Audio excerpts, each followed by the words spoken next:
आज है वायदा कारोबार के हफ्ते की एक्सपायरी का दिन और कल की फेड की अहम बैठक के बाद ढेर सारे संकेत है जिन पर करनी है हमें चर्चा और बनानी है स्ट्रेटेजी। तो स्वागत है आप सबका शेयर बाजार लाइव में। नमस्कार, मैं हूं अनिल सिंह जी। नमस्कार, आपके साथ मैं हूं नेहा आनंद। और जबरदस्त एक्शन हमने हमारे मार्केट में देखा, लेकिन क्या ग्लोबल मार्केट्स का साथ मिल पाएगा? वहां मूड मिजाज कैसा रहेगा, सब पर होगी विस्तार से चर्चा। आनंद सर हमारे साथ जुड़ चुके हैं। Sir good morning.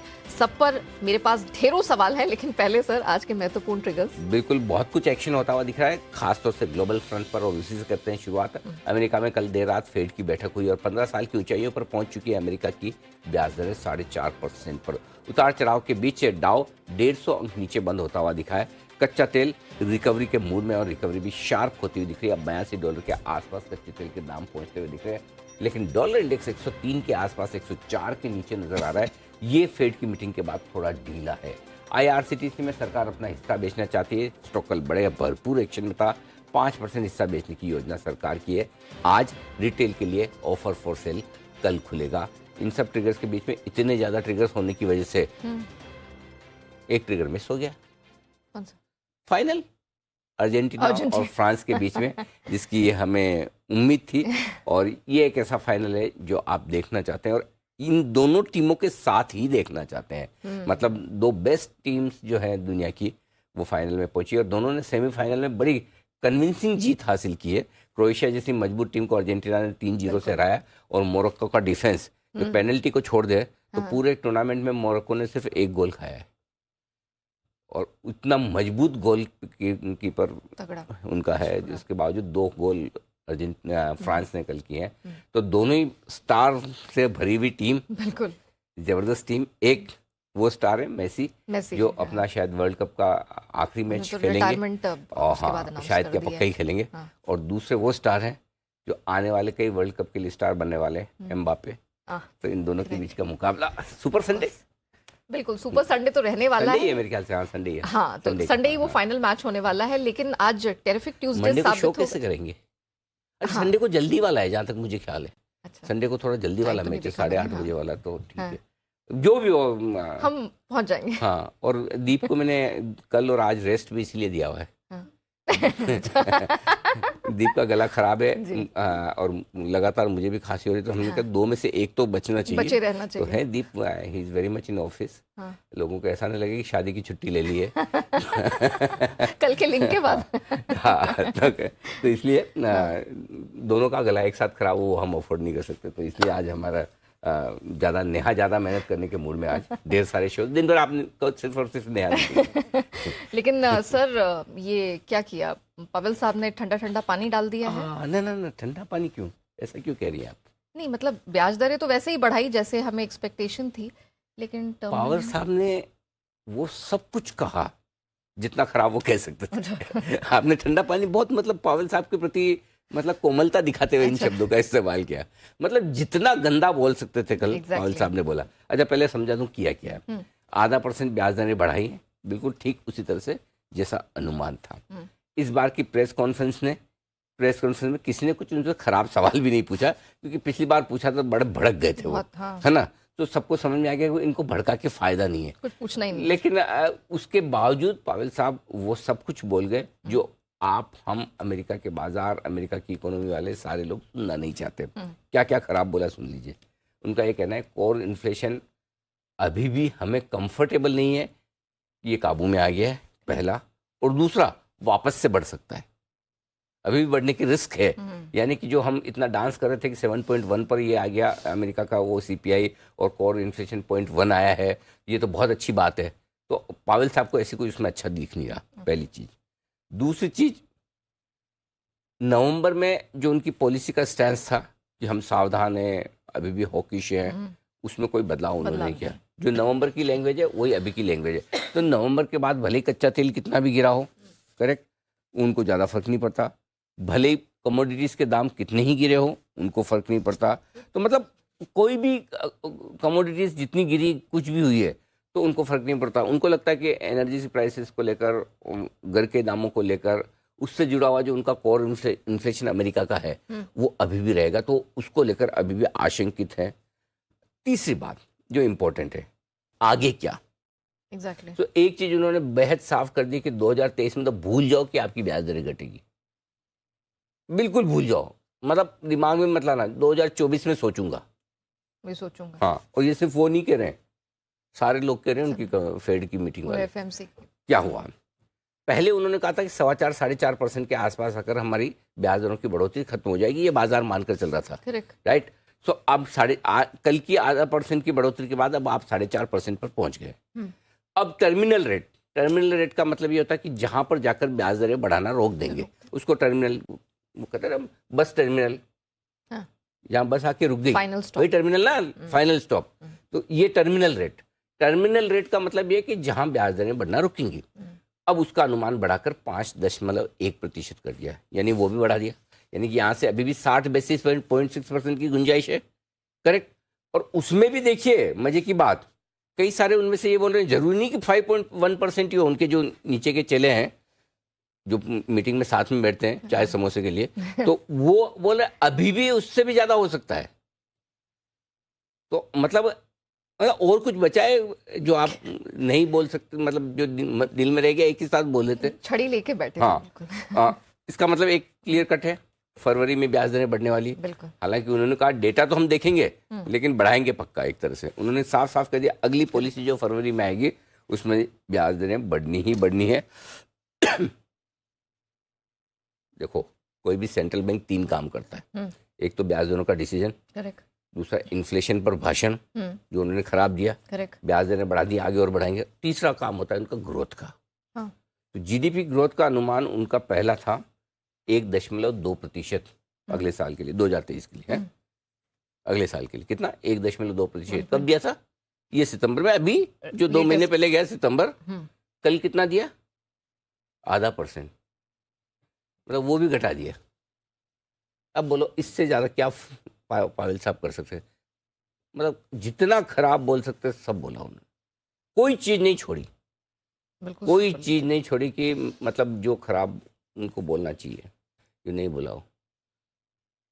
अब खाली एक ही चीज नहीं बोली कि अमेरिका की इकोनॉमी खड्डे में जा रही है, ये नहीं बोला, बाकी सब बोल दिया इनडायरेक्टली। तो इसके बाद ये बोलना हाँ, जरूरती थी शायद, उनको लगा कि इतने तो हम भी समझदार हैं। तो फेड की मीटिंग से कुछ भी अच्छा नहीं आया है। सैड न्यू ईयर की तैयारी करवा रहे हैं। हाँ वो तो मतलब कहीं ऐसा कोई मुझे एक भी चीज अच्छी नहीं दिखी जिससे मुझे मैं कहूँ वेरी गुड पावेल साहब, nice, you done a good job. हो सकता है वो हमें आईना दिखाने की कोशिश कर रहे हो, उन्हें ज़्यादा समझ में आती है अमेरिका की। सही बात। हम वो सही कह रहे हैं गलत कह रहे हैं हम उसमें नहीं जा रहे हैं, हम ये मान के चल रहे हैं कि वो सही कह रहे हैं, हमें मानने का कोई कारण नहीं कि ना मानने की गलत। लेकिन कुल मिलाकर वो अभी भी सावधानी वाले मूड में है, सतर्कता वाले मूड में है, कहीं कोई पॉजिटिव नहीं है। और दूसरी एक और बात, हाँ, कि भाई ये महंगाई वाला जो दुश्मन है इसको तो मार पीट कर हम 2% पे लाएंगे, ये 7% हमारा अभी भी नहीं चलेगा। मतलब ये पूरा स्ट्रिक्ट वार्डन वाले। तो अगर आप और हम 9% से 7% आने पर बड़ा डांस करें, ओ हो वेरी गुड, महंगाई दर घट रही है, तो 2 ही घटे हैं, 5 घटना बाकी है अभी भी। तो इसलिए अमेरिका की समस्याएं 2023 में कम होने वाली दिखती नहीं है। पूरा सार जो है, निचोड़ जो है, अगर आपने देर रात तक जाग कर फेड चेयरमैन साहब को नहीं सुना, आंखें नहीं सुझाई, और अगर जागे तो भी आप फ्रांस और मोरक्को के लिए जागे, तो लबो-लुबाब ये है कि फेड चेयरमैन पावेल साहब ने कुछ भी अच्छा नहीं कहा। तो फिर डाउ को दोष नहीं देना चाहिए ना, जो इधर इतना बड़ा बड़ा स्विंग लगाया है। डाउ को शाबाशी देनी चाहिए, दोष नहीं, शाबाशी। कायदे से तो इससे कहीं ज्यादा गिर सकता था, सही बात है, ठीक है, लेकिन बहुत कम गिरा ऑनेस्टली। तो मतलब डाउ में इतनी खराबी नहीं हुई जितनी हो सकती थी। अब वो हो सकता है कि अब पोजीशन किस तरह से बनी हुई हो, फेड की पॉलिसी के पहले 2-3 दिनों में वॉलेटाइल रहे अमेरिकी बाजार, सो वो पोजीशनिंग के हिसाब से हो सकता है। एग्जैक्टली किस तरह की पोजीशनिंग बनी मुझे आइडिया नहीं है, इसलिए मैं ये नहीं कह सकता। लेकिन ओवरऑल आप रिएक्शन देखें 150 पॉइंट का, और ऊपरी से करीबन 350-400 पॉइंट घटे, करेक्ट। तो उतना बहुत रीजनेबल, बहुत मैच्योर रिएक्शन है। जिस तरह का उन्होंने आउटलुक दिया उसके मुकाबले में तो हम कुछ गिरे ही नहीं डाउ पे। तो मतलब ये भी मान के चल रहे थे कि अभी भरोसा करके चलना नहीं ज्यादा। नेहा जी, सिंपल सी एक बात, मैं आपसे एक सवाल पूछता हूँ, अगर इन्फ्लेशन का नंबर 7.7% से घटकर 7.1% आता है और उम्मीद 7.3% की थी, और उसमें डाउ 900 पॉइंट ऊपर खुल सकता है, तो इतना खराब बोलने पे 900 घटना नहीं चाहिए कम से कम। बनता है, बिल्कुल बनता है ना लॉजिकली। करेक्ट, नहीं घटे ना, थैंक यू वेरी मच डाउ। Sign of maturity. हाँ, बहुत मतलब इससे बहुत खराब हो सकता है जो नहीं हुआ, बच गए। ओके, ठीक है। तो सर अब मैच्योर रिएक्शन है, कम रिएक्शन है। अब ये रिएक्शन आगे देगा या फिर अभी भी पैसे की ताकत है बाजारों में कि अभी तक कोई लिक्विडिटी निकलने के ज़्यादा संकेत नहीं है, ये सब दिक्कतें नहीं है, तो फिर टिका रहेगा, वो देखने वाली बात है। तो ओवरऑल मार्केट उतने खराब नहीं हुए, और अगर डाउ नहीं गिरता है या डाउ फ्यूचर्स नहीं गिरते हैं या बाजार रिएक्शन नहीं देते हैं, इसका मतलब ये नहीं कि हम जो भी चेयरमैन साहब ने बोला वो सब अच्छा मान लें। उन्होंने क्या बोला वो अपनी जगह है, मार्केट कैसे रिएक्ट करता है वो अपनी जगह है, दोनों का अलग अलग फंडा है। करेक्ट, मार्केट पहले बढ़ सकता है, बाद में घट सकता है, बाद में ये कुछ भी हो सकता है, लेकिन जो उन्होंने कहा है वो अभी भी पूरी सावधानी के संकेत है 2023 के लिए। और उस लिहाज से देखा जाए तो बाजार बहुत कम गिरे हैं जितना गिर सकते हैं उससे। तो हमारी स्ट्रैटेजी फिर, भारत की स्ट्रैटेजी फिर बदलती है क्या इस हिसाब से? देखो, एक चीज तो नहीं जो बदलेगी वो ये कि जब हम गवर्नर साहब की पॉलिसी आई थी तब हम ये बात कर रहे थे कि गवर्नर साहब अभी बड़ी सावधानी के मूड में हैं, ठीक है, जबकि सारे फैक्टर्स, कमोडिटीज के दाम कम हो रहे हैं, हमारी महंगाई काफ़ी तेज़ी से घटी, अब तो 6 के नीचे हैं। तो कहीं ना कहीं ऐसा लगता है कि गवर्नर साहब ने ये दिमाग लगाया होगा कि मेरे जो दोस्त हैं पावेल साहब अमेरिका वाले, जो वैसे ही काम करते हैं जो मैं करता हूँ, वो अभी कहीं ब्याज दरें कम करने के या रोकने के मूड में नहीं है। तो मुझे अमेरिका और मेरे बीच में ब्याज दरों में ज़्यादा फर्क चाहिए नहीं। करेक्ट, तो इसलिए जो गवर्नर साहब की सावधानी भरी पॉलिसी थी जिसमें वो कहीं भी कॉन्फिडेंट नजर नहीं आए, काफी लोगों का कहना था कुछ कंफ्यूज नजर आए, तो उसके पीछे जो कारण था वो कारण यहाँ से आ रहा है। अच्छा, जो उन्होंने, तो इसका मतलब क्लियर कटेगा अभी अमेरिका अगर जल्दी से ब्याज दरों को रोकने के फेवर में नहीं है, रिवर्स लेने के फेवर में नहीं है, तो हमारे गवर्नर साहब की जो स्ट्रेटेजी सावधानी भरी वाली पिछली पॉलिसी में दिखी वो सही है, तो हमारे पॉलिसी के लिहाज से वैसा ही चलेगा। ठीक है, अब आइए बाजार के लिहाज से। बाजार के लिहाज से नया सिंपल सी चीज है, अपने फॉर्मूले में कोई बदलाव नहीं। कल की जो पहली 2 लाइन लिखी थी वही 2 लाइन आज भी है। जब तक निफ्टी 18,450 के नीचे बंद हो, नो टेंशन। जब तक बैंक निफ्टी 43,500 के नीचे बंद हो, नो टेंशन। 18,450, 43,500 या ज्यादा किसी को दूर का रखना है तो 43,000। इसके नीचे जिस दिन बंद हो उस दिन अपने को लॉन्ग पोजीशन कम करनी है। मतलब जिस दिन, मतलब एक आध दिन ऊपर नीचे हो सकता है, 5 बेसिस पॉइंट ऊपर नीचे हो सकता है, वो अपनी जगह। जैसे 2 दिन हुआ ना, 495 496 पे बंद हुआ, अब आप उसको 18,500 मान के कर लो, तो अपनी अपनी समझ वाली थोड़ी सी दिमाग लगाना होता है मार्केट में। बट ब्रॉडली 18,450 43,500 ये 2 लेवल है। जब तक ये इसके ऊपर हम बंद हो रहे हैं तब तक ठीक है। क्यों? 15 दिन से हम निफ्टी पर, बैंक निफ्टी पर 43,000 के ऊपर बंद हो रहे हैं और 5 दिन से 43,500 पर। तो क्लोजिंग बेसिस पे हमने 43,500 को जीत रखा है। और निफ्टी में पूरे 14 ट्रेडिंग सेशन हो गए जो हम 18,500 के ऊपर बंद रहे। 14 ट्रेडिंग सेशन, सोचो है 18,660 पर ही, लेकिन 15 सेशन से 150 पॉइंट ही ऊपर है। 18,495 18,490, ये छोटे मोटे 5-15 पॉइंट में उनको 500 ही गिनता हूँ। तो ब्रॉडली आप 15 दिनों से 18,500 को क्लोजिंग बेसिस पे होल्ड कर रहे हैं। इसलिए 50 पॉइंट नीचे 18,450 आपका एक बार स्टॉप लॉस हो गया। बस ये 2 चीज़ों को ध्यान में रखिए, तेजी की पोजीशन बनाए रखिए। जब तक ये 2 लेवल नहीं टूटते तब तक अब काम की बात। ऊपर 18,900 19,000 के आसपास के टारगेट इंटैक्ट हैं। वंडरफुल। 45,000 के आसपास के टारगेट बैंक निफ्टी के इंटैक्ट है। ये दोनों टारगेट फेल कब माने जाएंगे? जब इन 2 लेवल के नीचे आप बंद हो। जब तक इन 18,887 का लाइफ हाई आपने बनाया है, करेक्ट, वो इंटैक्ट है, वहां तक पहुंचने की कोशिश करेंगे। 5-50 पॉइंट 100 पॉइंट ऊपर नीचे हो सकता है। बड़े लेवल्स में हमेशा ध्यान रखें ये चीज़ को। 44,000 के ऊपर आपने कल क्लोजिंग दी लाइफ हाई के ऊपर, 45,000 के आसपास के लेवल इंटैक्ट है। तो अपने सिंपल फॉर्मूला, फेड क्या कहता है, अमेरिका क्या करता है, सब जाने दो, ट्रेड तो यहाँ करना है। सही बात है। और यहाँ ट्रेड करने का सिंपल फॉर्मूला, अपने तो लाइफ हाई पर हमेशा गांठ बांध कर रख लीजिए। एक ही फॉर्मूले से चलना है जो हमेशा अपने काम करता है।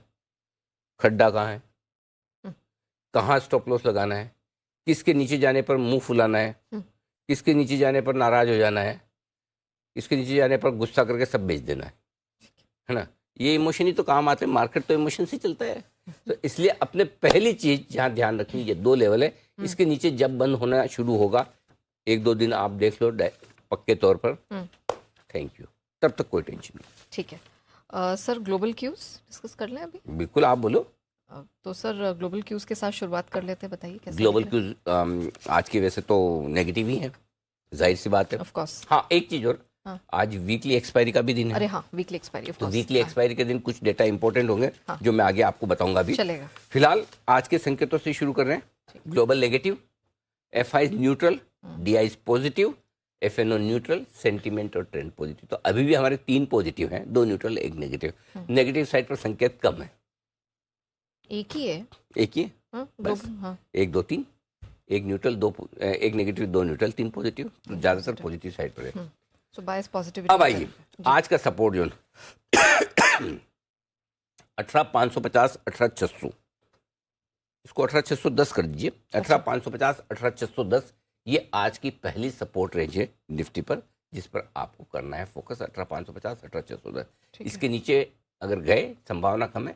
18,450, 18,525 मजबूत सपोर्ट के तौर पर आपके लिए काम करेगा। ऊपरी स्तरों पर 18,700, 725 हल्की फुल्की रुकावट की जगह पार करके भागे तो 775 से 825 की रेंज में आपको प्रॉफिट बुकिंग करनी है। Life time high closing basis पे 18,812 का है, इसलिए 825 का लेवल ऊपर दिया है। Life time high intraday basis पर 1 दिसंबर को आपने बनाया था 18,887, जो अभी थोड़ा दूर नजर आता है। बैंक निफ्टी 44,000 के ऊपर कल पहली बार आपने लाइफ में क्लोजिंग देखी थी, करेक्ट? ऐतिहासिक स्तर अभी भी लाइफ टाइम रोज हाई बना रहा है बैंक निफ्टी जी। हर रोज पिछले 5 सेशन से क्लोजिंग बेसिस पे लाइफ टाइम हाई बन रहा है बैंक निफ्टी में, 5 सेशन से। करेक्ट। माफ कीजिएगा। सपोर्ट 43,700, 43,775 बैंक निफ्टी पर पहला मजबूत सपोर्ट है, आसानी से नहीं टूटेगा जी। इसके नीचे 43,500, 43,650 ब्लाइंड बाय जोन है। अगर इस रेंज में गलती से आज कल में पहुंचे बिना किसी इनविटेशन का इंतजार किए आंख बंद के एक बार तो खरीदना ही खरीदना है, क्योंकि जिस लेवल को मैं इतना मजबूत सपोर्ट बोलता हूँ 43,500 के नीचे बंद होगा तो खराब होगा, वो ऐसे आसानी से जाएगा नहीं, है ना। एक बार तो वापस रिवाउंड करेगा, तो उस एक बार को छोड़ना नहीं, लेना है आपको। आएगा नहीं, मुझे भी पता है, आपको भी पता है, और ना आए तो बेहतर भी है, लेकिन आए क्योंकि वीकली एक्सपायरी है, ग्लोबल मूड माहौल थोड़ा ढीला है, मिल जाए मौका तो शिकार कर लेना। अच्छा, ऊपर सारे लेवल अंदाज से जैसे कल दिए थे वैसे सेम है, क्योंकि लाइफ टाइम हाई पे आप कहाँ से निकालोगे लेवल? सही बात है। 44,150, 44,300 ऊपर की रेंज हो सकती है। 44,375, 44,450, 500 की उसके ऊपर की रेंज। 44,500 तक की जगह दिख रही है, ठीक है, धीमे धीमे, अगर हम खराब ना हुए, नीचे के लेवल ना तोड़े तो ठीक है। और सर डी लेवल्स दिन के लिए 18,660 पे आप बंद हुए हैं, राइट? निफ्टी पर पहला सपोर्ट 18,615 के आसपास का है। 18,615, 575 दो छोटे लेवल, 550, 525 मीडियम लेवल, 500 और 450 बड़े लेवल सपोर्ट के लिहाज से। 660 के ऊपर 700, 725 ऊपर की रुकावट के 2 छोटे लेवल है। 775, 800, 825 3 मीडियम लेवल, बस इतने काफी। ये भी आ जाए तो हम तो बहुत खुश हो जाएंगे। 50-60 पॉइंट नीचे खुलने के बाद 18,800 आ जाए तो क्या चाहिए। सही बात है। सो बैंक निफ्टी 44,050 पर आप बंद हुए हैं। पहला सपोर्ट आपके लिए 43,975, 43,850 दो छोटे सपोर्ट है। 43,775, 702 मीडियम सपोर्ट है। 43,650, 600, 43,500 तक के बड़े सपोर्ट पर।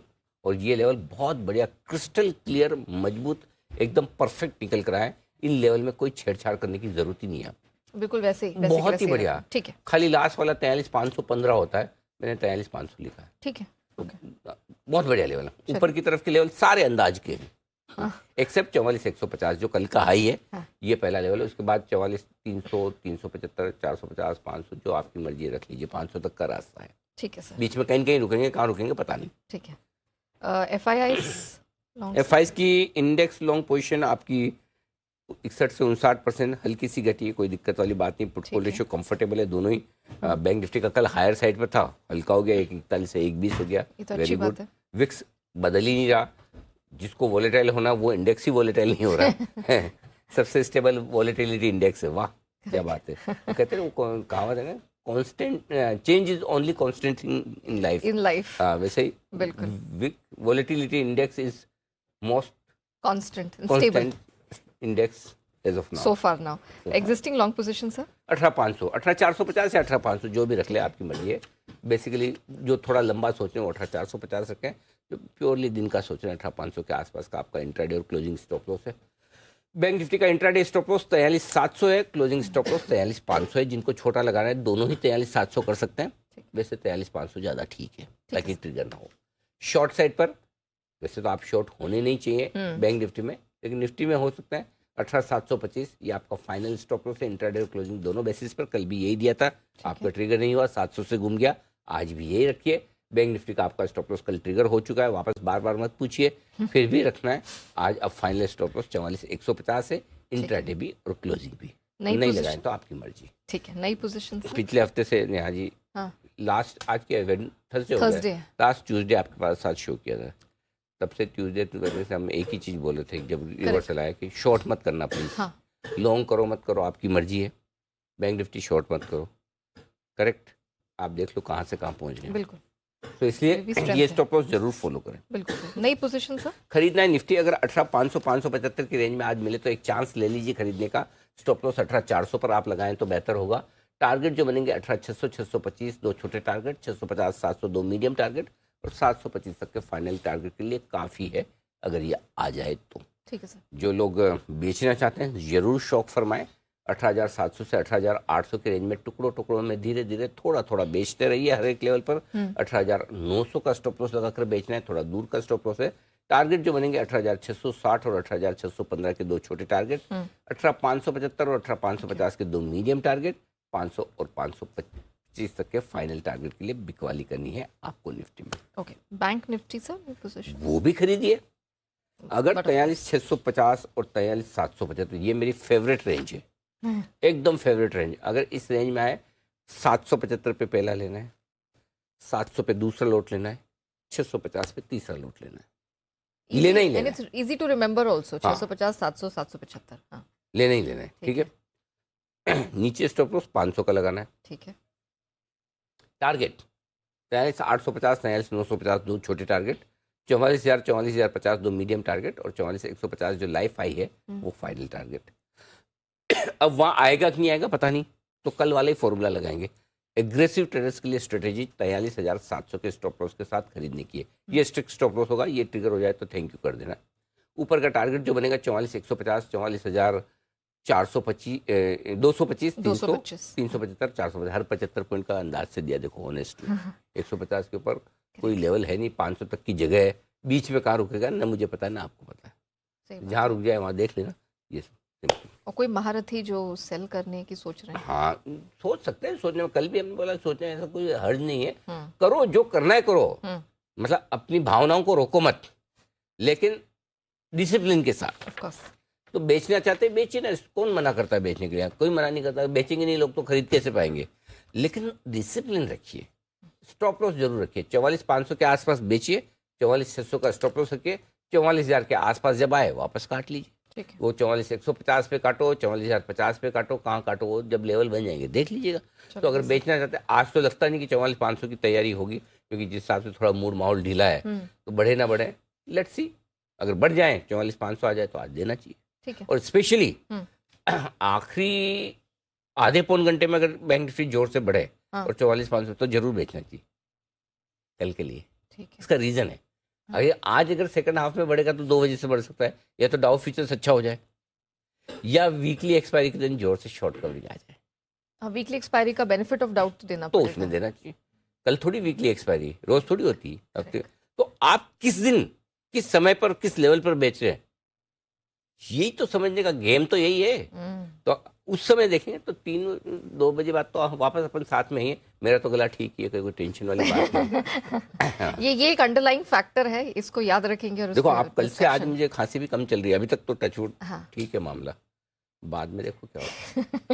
ठीक है सर। एफएनओ बैन, अच्छा मैं बता दूं क्यों चल रही है। तो मैंने कल रात को एक बहुत बढ़िया इंटरेस्टिंग आयुर्वेदिक ट्रीटमेंट किया है। अच्छा, वैसे तो मैं वो कफ सिरप जो ले रहा था वो आयुर्वेदिक ही थी, लेकिन जो ड्राई खांसी ले उससे मज़ा नहीं आ रहा था। 2 दिन से ऐसा लग रहा था कि जैसा, तो कल मैंने 1 चम्मच सितोपलादी चूर्ण, उसके अंदर शहद मिला के। उस चूर्ण में क्या होता है? वो खांसी की दवाई है, जो खांसी की दवाई जो बनती है उसमें वो इंग्रेडिएंट्स वही है। अच्छा, ओके। तो वो लिया, बहुत गजब का रिलीफ मिला। तो हो सकता है मेरे लिए काम किया हो, बाकी के लिए करे ना करे, लेकिन ट्राई कर सकते हैं अगर किसी को और क्योंकि अभी ये वायरल खांसी लगभग सबको हो रही है। अरमान तो देखो, मुझे लगता है कि हमारे कभी कभी मैं ऐसा देखो, अरे ऑफिस में बुजुर्ग कौन आया, फिर बदला अरमान है। तो अब वो खांसी का सीजन ही चल रहा है, तो थोड़ा भाई थोड़ा ध्यान रखें, क्योंकि एक तो वापस मुंबई में थोड़ी एयर पोल्यूशन भी बढ़ गया, उससे भी वो सीधा लंग्स पर इफेक्ट डालता है, थोड़ी सावधानी रखिएगा। Sir FNO ban update, FNO के डेटा ओके, एक मिनट। 372 करोड़ की कैश में खरीदारी एफआईज की है और 550 करोड़ की स्टॉक फ्यूचर्स में, यानी कि कुल मिला के करीबन 900 करोड़ के आसपास की कैश में खरीदारी की है, स्टॉक्स में खरीदारी की है एफआईज ने। 635 करोड़ के इंडेक्स बेचे हैं। तो ओवरऑल वैसे देखा जाए तो नेट खरीदारी का आंकड़ा है। तो मैं चाहता था तो एफआईज के डेटा को पॉजिटिव भी रख सकता था। अच्छा, कायदे से पॉजिटिव ही रखना चाहिए कैश स्पेस में तो। हाँ, लेकिन मैंने न्यूट्रल कर दिया आज डेटा। वो मैं सोचूं कुछ तो मैं कम करूं, कितना पॉजिटिव लिखूं, 3 तो लिख दिया, 4 लिखूं। फेड चेयरमैन तो कुछ और ही बोल रहे, बोले वो कुछ पावेल साहब कुछ और, अनिल जी अपनी धुन में लगे हुए हैं, इनको 4 पॉजिटिव दिख रहे हैं। मैं मतलब कहीं तो थोड़ा बैलेंस करने के लिए, बाकी वैसे डेटा ठीक है, ऑनेस्टली डेटा कहीं खराब नहीं है। ऊपर से लोकल फंड ने 925 करोड़ की खरीदी, कहाँ दोनों एक साथ खरीदते हैं वैसे, तो इसलिए वो कंफर्ट कॉन्फिडेंस तो है कि हमारे यहाँ फ्लोज ठीक है, अभी कोई दिक्कत वाली बात नहीं। अब आइए एफएनओ डेटा पर। ठीक है, सबसे इंपॉर्टेंट लेवल है 18,600। 18,600 के पुट पर 92 लाख शेयर है, 92 लाख शेयर। 18,600 इमीडिएटली आपके सपोर्ट का काम करेगा। कमजोरी आपको कहाँ से गिननी है? 18,600 से। 18,599 मतलब आप 61 पॉइंट कमजोर नहीं है, सिर्फ 1 पॉइंट कमजोर। अच्छा, हाँ, 18,600 से हम कमजोर, उसके पहले नहीं होंगे। मन में बिठा लो, मन में। ठीक है, नहीं है, ठीक है। मजबूत 18,700 के ऊपर से होंगे। 40 पॉइंट बढ़ जाए तो कुछ नहीं, फालतू 18,701 1 पॉइंट मजबूत। तो 18,600 18,700 आपके 2 गोल पोस्ट हो गए। इसमें बीच में पास देते रहो, इधर उधर गोल होगा नहीं। मैं अपने कल भी मेंशन किया था कि, और उससे क्या, अभी फुटबॉल का टाइम है तो फुटबॉल का एग्जांपल देने जल्दी समझ आता है। हाँ। क्रिकेट का होगा तो मैं क्रिकेट का दे दूंगा। ठीक है, ये ऑफ साइड के बाहर जा रही बॉल, उसको छेड़ोगे मतलब तो ये हो जाए, वो मौके के हिसाब से। अभी ज्यादातर लोग क्रिकेट देख रहे हैं, जल्दी समझ जाएंगे। तो ये दोनों तरफ गोल पोस्ट बने हुए, इधर से उधर पास करते रहो। 52% मेरे पास है, 48% मेरे पास है पोजीशन, ये डेटा ही आएंगे, होना जाना उससे कुछ नहीं है। ठीक है ना? अगर किसी के पास 35% पोजीशन है, 1 गोल मार दिया तो क्या करोगे? जैसे हुआ था कौन से वाले मैच में, क्रोएशिया वाले मैच में, मोरक्को वाले मैच में था, वो ब्राजील ने 9 बार ट्राई मारी, एक भी गोल नहीं कर पाए। 11 बार मोरक्को एक ही बार कर दिया, गोल निकाल दिया। तो मतलब मौका मिला, कर दिया। तो इसलिए ये बीच में जब तक 18,600 के नीचे नहीं जाए तब तक कमजोर नहीं है, 18,700 के ऊपर नहीं जाए तब तक मजबूत नहीं है, और ये टाइम पास वाली रेंज है। ये डेटा के हिसाब से 18,700 के कॉल्स पर 1 करोड़ 3 लाख शेयर है, 18,600 के पुट पर 92 लाख शेयर है, 18,600 के पुट कॉल्स पे भी 83 लाख शेयर है। इसलिए 18,575 18,600 आने पर आपको शॉर्ट कवरिंग का सहारा भी मिल जाएगा। ये डेटा इंपॉर्टेंट इसलिए है। अब आइए बैंक निफ्टी। 44,000 मेक और ब्रेक लेवल है। 44,000 के पुट पर 30 लाख शेयर है, कॉल्स पर 35 लाख शेयर है, लगभग बराबरी का मामला है। नीचे 43,700 43,800 43,900 के लेवल पर 20-20 22-22 लाख शेयरों का ओपन इंटरेस्ट पुट में है। तो 43,700 43,900 आपके लिए नीचे आने पर खरीदारी की रेंज का काम करेगी। ऊपर जाने पर 44,100 44,200 वो रेंज है जहाँ 23-23 लाख शेयर है, वो आपके लिए रुकावट का काम करेगी। तो 43,100 43,200 की रेंज में बैंक निफ्टी आएगा, सप्लाई आएगी। 43,700 43,900 की रेंज में आएगा, खरीदारी आएगी। 44,000 मेक और ब्रेक लेवल बीच में। बहुत बढ़िया क्रिस्टल क्लियर डेटा आपके लिए। ठीक है, perfect. Sir ban update, ban, हाँ तो कोई बदलाव खाली, अच्छा ये आ गया ना, हाँ, एक India bulls housing finance, IB housing, हाँ, और तो जीएनएफसी, भेल और डेल्टा 3 ऑलरेडी है, ये ऑलरेडी थे। अच्छा सर, ये अबान होल्डिंग, इस पे अभी बात करेंगे आप 9 बजे। आज आखिरी दिन है, आज तो करना ही पड़ेगा। काम को आदमी कितना दिन तक टालेगा?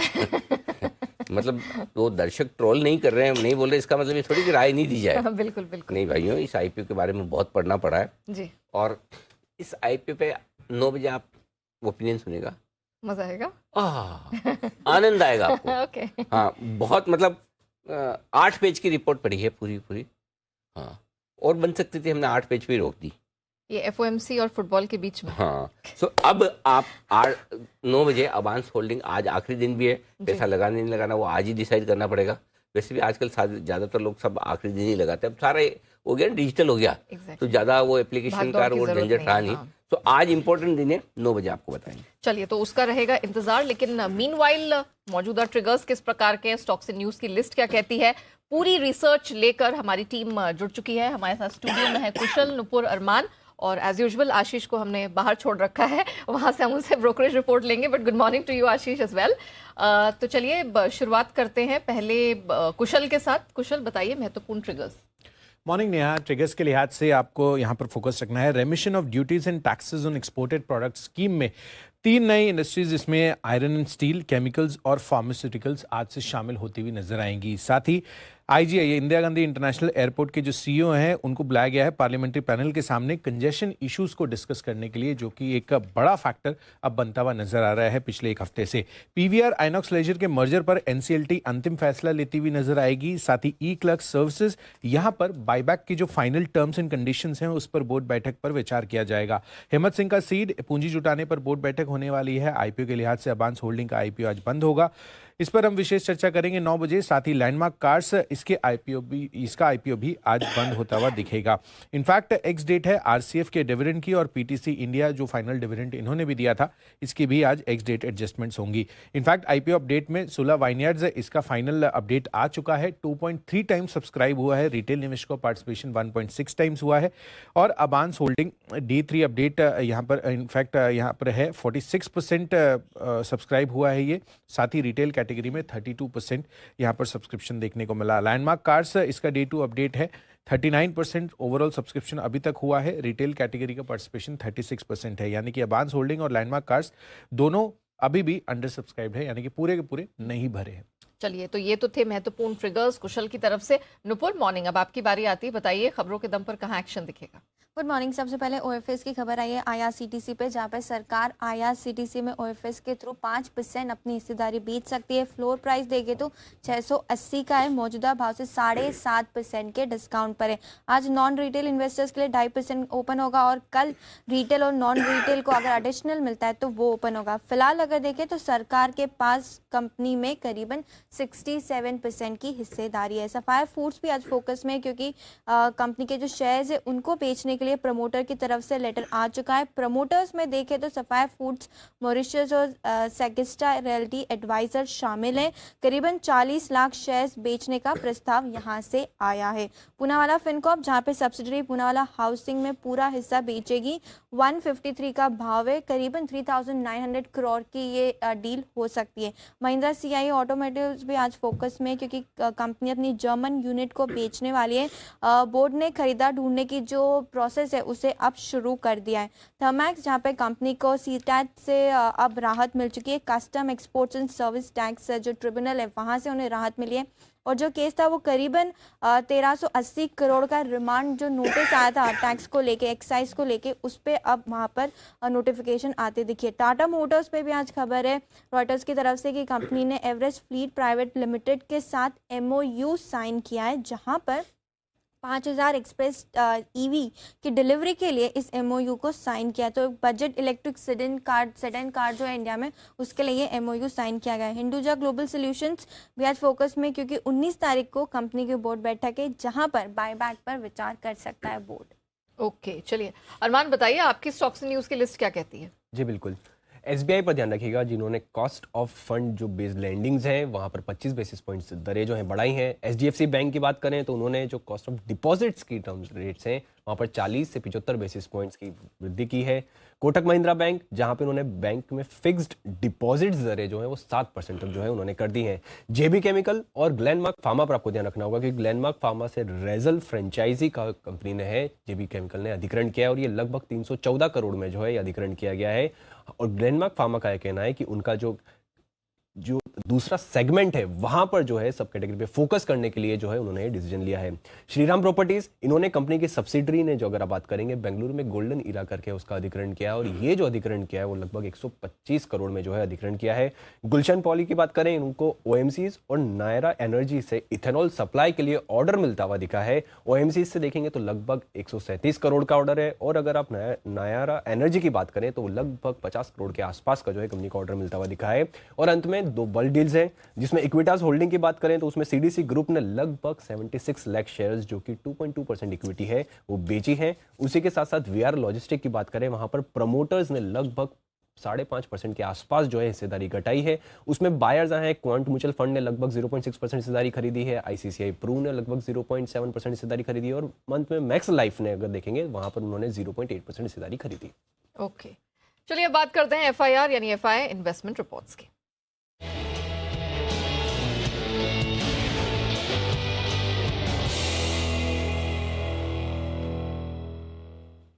ओके, तो आशीष हमारे साथ जुड़ चुके हैं। आशीष बताइए, मॉर्निंग, किन शेयरों पर एफआईआई ब्रोकरेजेस का आज भरोसा है और क्या उन्होंने डिटेल्स दी हैं?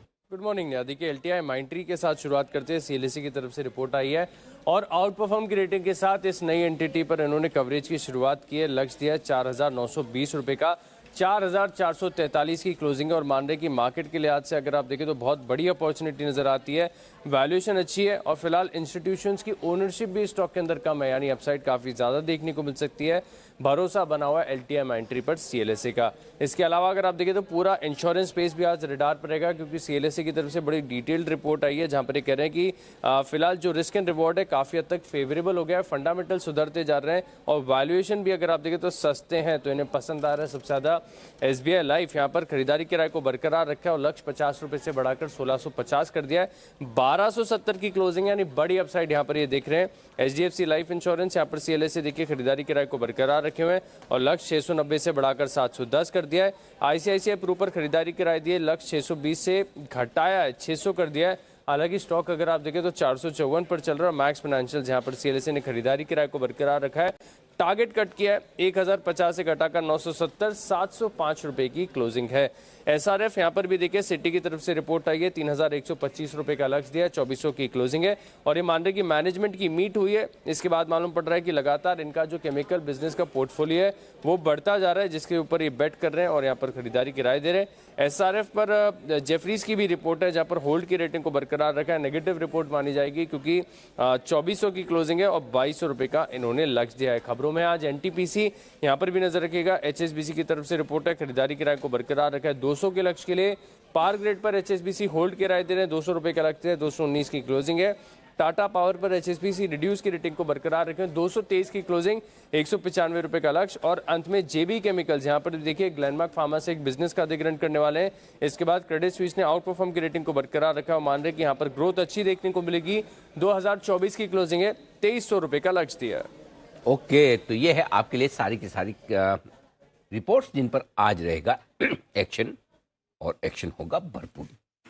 गुरुवार वीकली एक्सपायरी का दिन, स्वागत किया जाए सभी एक्सपर्ट्स का। वक्त है पिक ऑफ द डे।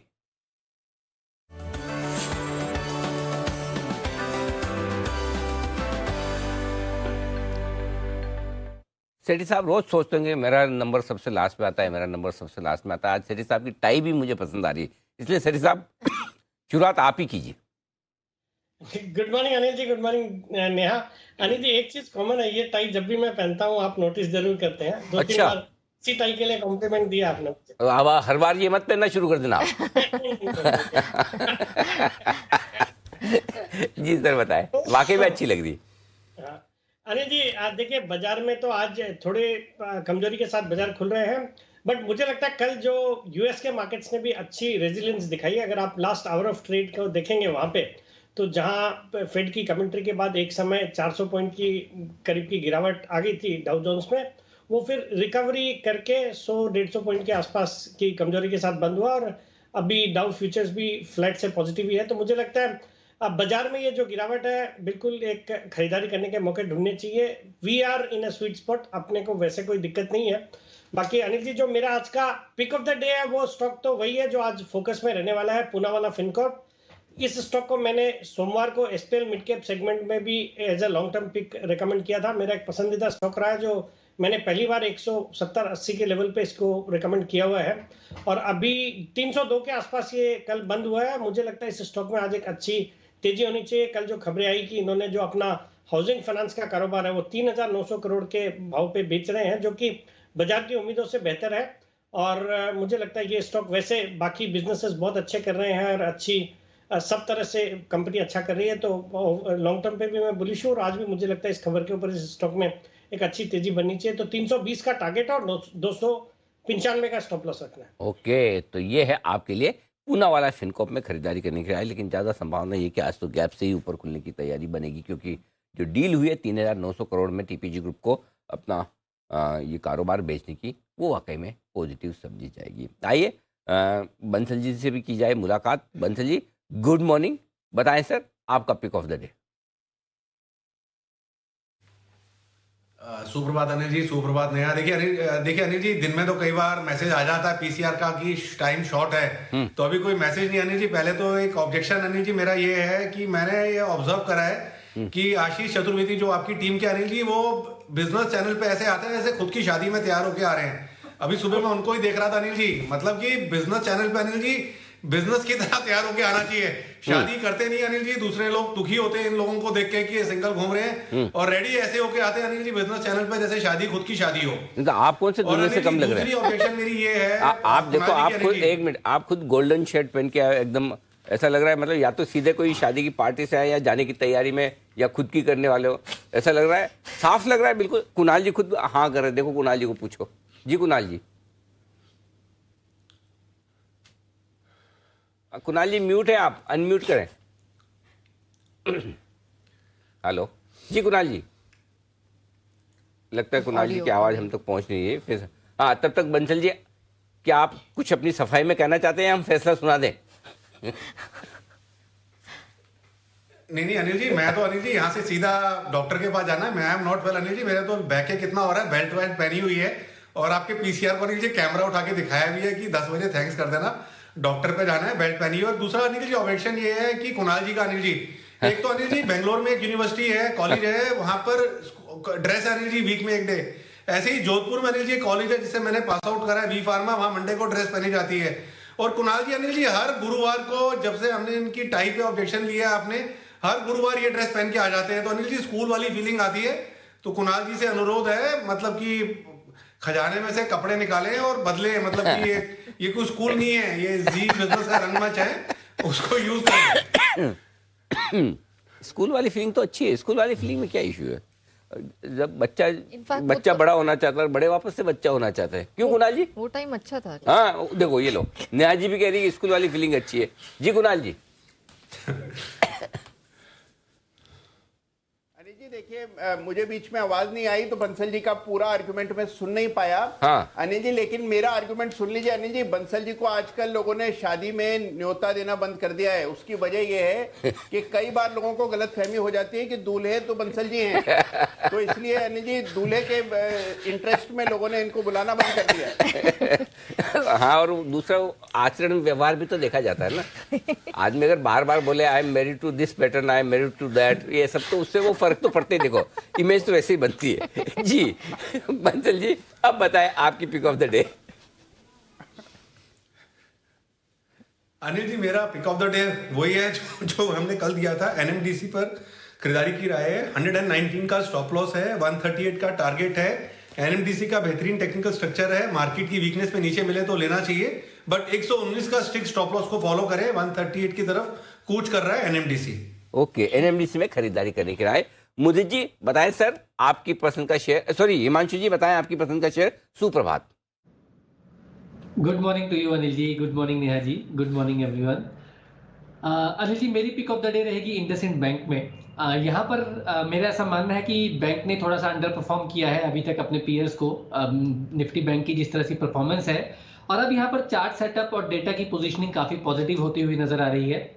और मेरा ऐसा मानना है कि बहुत शॉर्ट टर्म में 1 से 2 दिनों में इंडसइंड बैंक 1300 रुपए के पार चलने को तैयार है। तो इंडसइंड बैंक मेरी तरफ से आज पिक ऑफ द डे रहेगा 1320 1325 के टारगेट्स के लिए 1230 रुपए के स्टॉप लॉस के साथ इंडसइंड बैंक में खरीदारी करके चले, और ये सभी स्पॉट लेवल्स। स्पॉट लेवल है जहां पर नजर रखनी है आपको, खरीदारी की राय 1320 1325 टारगेट। किरण जी सुप्रभात, बताएं सर। जी सुप्रभात Neha ji, very good morning. मेरा नोटा रहेगा अनिल जी, सेक्टर रोटेशन देखने को मिल रहा है, थोड़ा सा वीक ओपनिंग है, मैं थोड़ा देखना चाहूंगा, उसके बाद जो ट्रेंड पकड़ेगा उसके साथ हम चलते नजर आएंगे। परफेक्ट, ठीक है, नोटा का इस्तेमाल बड़े दिनों बाद। आइए सुमित जी का क्या इरादा है। Sumit ji good morning. Good morning Anil ji, good morning Anil ji. मेरे पास बाय साइड का स्टॉक है और जो स्टॉक मेरे रडार पे है वो है डिवीज लैब। डिवीज लैब के अंदर पिछले 3 दिनों से लोअर लेवल से मोमेंटम बन रहा है। स्टॉक एक अच्छी खासी गिरावट दिखाने के बाद बाउंस बैक और पुल बैक के संकेत दे रहा है, तो डिवीज लैब के अंदर यहाँ से ऊपर का मूव बनना चाहिए। 3390 के आसपास, 3390 के आसपास इसमें खरीदारी करके चलने का सलाह रहेगा। चार्ट्स के ऊपर इसका नीचे में जो सपोर्ट दिखाई दे रहा है वो है 3350, 3350 ये स्टॉप लॉस होगा और यहाँ से ऊपर में जो मोमेंटम बनेगा उसमें टारगेट देखने को मिल सकते हैं। 3470 का पहला टारगेट बनेगा, 3500 रुपए का दूसरा टारगेट बनेगा। रिसेंट के जो स्विंग आई है डिवीज लैब के वो 3425 है। जैसे ये लेवल निकलेगा तो 3470 से लेकर 3500 रुपए तक का मूव इमीडिएटली ट्रेडिंग के लिहाज से डिवीज लैब में देखने को मिल सकता है और अगर 3500 का लेवल सस्टेन करा तो फिर और भी ऊपर का मूव बनेगा। फिलहाल 3350 के स्टॉप लॉस से खरीदारी करें 3470 3500 के टारगेट्स के लिए। ओके, तो डिवीज लैब में आपके लिए खरीदारी करने की राय सुमित जी की आती हुई। पालविया साहब भी हमारे साथ हैं तैयार। पालविया साहब सुप्रभात, बताएं सर पसंदीदा share. Good morning Anil ji, good morning Neha ji, good morning everyone. जो स्टॉक पसंद है वो है भारत फोर्ज। स्टॉक में देखें तो प्रीवियस स्विंग हाई जो नवंबर में बने थे उसका ब्रेकआउट यहाँ पे देखने को मिला। कल के सेशन में एक शॉर्ट कवरिंग एक्शन देखने को मिली और जिस तरीके से यहाँ पे डेली वीकली चार्ट स्ट्रक्चर बने, हमें लगता है ये मोमेंटम यहाँ से एक्सटेंड होते हुए दिख सकता है। 935 तक के अपसाइड के टारगेट हम एक्सपेक्ट करें भारत फोर्ज फ्यूचर में। स्टॉप लॉस होगा करीब 900 रुपए के आसपास।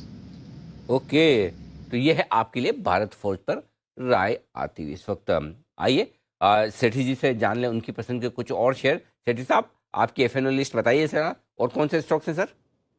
बिल्कुल अनिल जी, जो आज का पिक ऑफ द डे था वो तो कैश मार्केट से दिया था पूनावाला फिनको।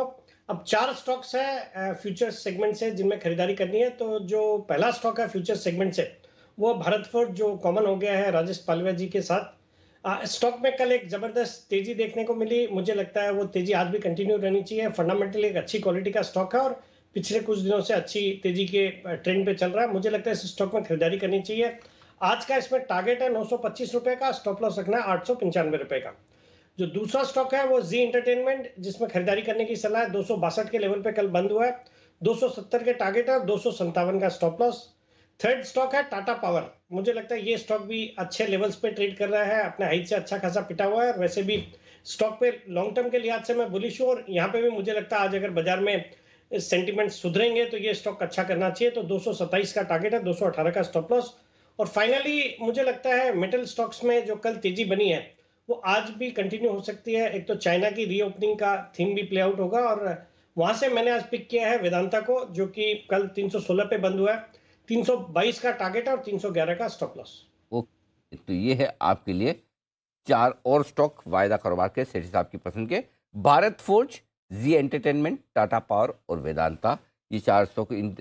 और इस बीच कुछ विशेष टिप्पणी आ रही है हमारे कुणाल जी की तरफ से। जी कुणाल जी फरमाएं। अनिल जी फरमाने का आपने मौका ही नहीं दिया। अनिल जी मेरी भी तो पिक ले लीजिए। अनिल जी मुझे लगा किरण जी के साथ आपका भी नोटा होगा, नहीं? तो अनिल जी नोटा की समस्या अभी लोकलाइज्ड है अनिल जी, पुणे में, दिल्ली तक नहीं आई है अनिल जी। ओके, तो किरण जी तो नोटा देने के बजाय धन्यवाद दे रहे, बोले भारत फौज के लिए दोनों को धन्यवाद। चलो पालविया जी और सेठी साहब, आपको और कुछ मिले ना मिले, सुबह सुबह एक धन्यवाद जरूर मिल गया किरण जी की तरफ से। कुणाल जी बताएं sir, pick of the day. Anil ji देखिए, मुझे ऑयल और गैस से जुड़ी कंपनियां पसंद आ रही है और बड़ी तेजी हमने कल गेल में आते हुए देखी। एक और अनिल जी स्टॉक है जो कि इस सेगमेंट में आमतौर पर इग्नोर हो जाता है, लेकिन इस पे भी एक ब्रेकआउट आता हुआ दिख रहा है। तो मेरी खरीदारी की राय है ऑयल इंडिया में, जहां पर ब्रेकआउट कल के ट्रेड में हमने आता हुआ देखा। 209 रुपए पर एक स्टॉप लॉस रखें, 209 पर। मुझे ये स्टॉक 220 225 तक जाता हुआ दिख रहा है। तो ऑयल इंडिया है अनिल जी आज पिक ऑफ द डे। ये है आपके लिए राय। ऑयल इंडिया पर खरीदारी करने की। 214 के आसपास स्टॉक ट्रेड कर रहा है, 209 का स्टॉप लॉस लगाएं, 220 और 225 के टारगेट के लिए। आइए, आज का बहुचर्चित स्टॉक रहेगा IRCTC, जहां पर ऑफर फॉर सेल का अनाउंसमेंट हो चुका है। स्टॉक एक्शन में कल रहा भी। सरकार 5% हिस्सेदारी बेचेगी। फ्लोर प्राइस काफी नीचे रखा है, 680 के आसपास। सेठी साहब, राय आपको देनी है, क्या किया जाए IRCTC में? नहीं बिल्कुल, देखिए अनिल जी, रेलवे सेक्टर पे तो मैं बुलिश हूँ। कई सारे स्टॉक्स मैंने रिकमेंड किए हैं, IRCTC भी एक अच्छा स्टॉक है। और ये जो ऑफर फॉर सेल आ रहा है ये डिस्काउंट पे है, 680 के आसपास, 680 का फ्लोर प्राइस तय किया। उस लेवल के आसपास तो बिल्कुल इस पे अप्लाई करना चाहिए, और अगर अलॉटमेंट आए तो अच्छा ही है। और बाकी अनिल जी, रेलवे सेक्टर से हालांकि आईआरसीटीसी भी अच्छा करेगा, बट मुझे लगता है और जो स्टॉक्स है, जैसे मैं ज्यादा बुलिश या प्रेफर करता हूँ राइट्स को, आरवीएनएल को, इन तरह के स्टॉक्स को। बाकी आईआरसीटीसी के ऑफर फॉर सेल में अप्लाई करने की सलाह रहेगी 680 के लेवल पे, looks good. Okay, so IRCTC looks good at this point in time, but of course इसके अलावा राइट्स, आरवीएनएल भी सेठी साहब को है पसंद। चलिए अब शुरुआत करते हैं फर्स्ट ट्रेड की हेडलाइंस के साथ।